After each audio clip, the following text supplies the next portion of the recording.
how to improve your sexual health. This is for both men and women. Okay, so today we're going to be talking about what can you do to improve your sexual health as you age, right?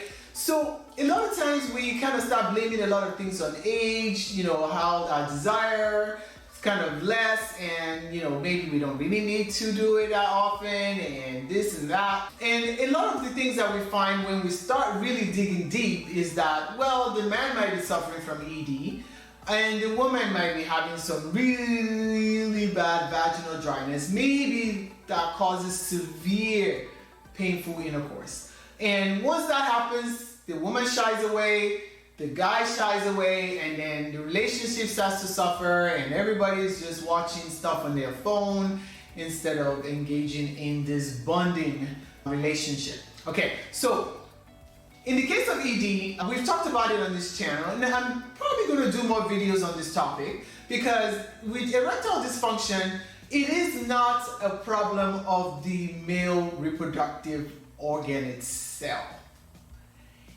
It is actually a problem of the blood vessels that supply the male reproductive organ. And if we start to really treat the things that help the vasculature get better, we start to improve the ED. So a lot of times men just run towards testosterone and Viagra and Cialis and this type of medications if they suspect that they have erectile dysfunction. And yeah, that might band-aid it and kind of help a little bit, right?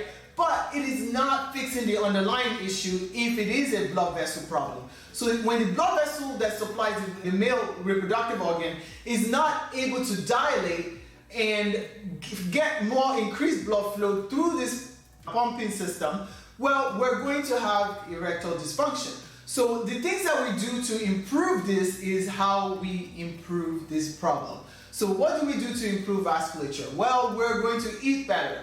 We are going to sleep better. We're going to exercise. We're going to remove toxins from our body. We're going to hydrate. We're going to make sure that we're taking the supplements that help blood flow. We're going to eat foods that are going to lower the cholesterol so that there's less plaque, less inflammation in these blood vessels. Like all the blockage can be cleaned out, right? Those are the things that we do. Same thing with the female. Okay, so with vaginal dryness, let's talk about that for a second.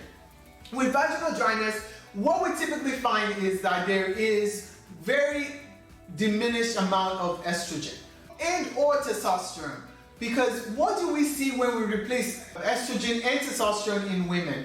We find that the vaginal dryness goes away or significantly improves. And this painful intercourse significantly improves. So that is an area for women that we can easily address. We check the hormone levels. We see if there is a deficiency or maybe or an imbalance in the estrogen testosterone level. We bring it up to optimal, right?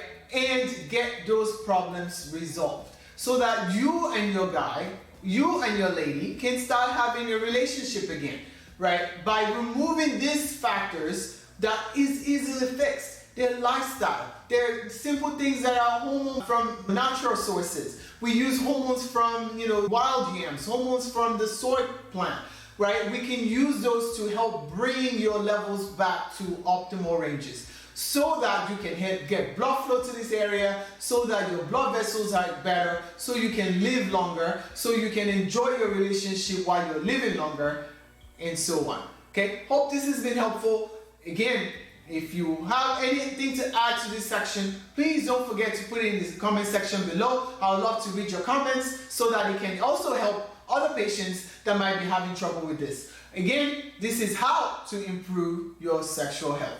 And I'll see you on the next one. Bye for now.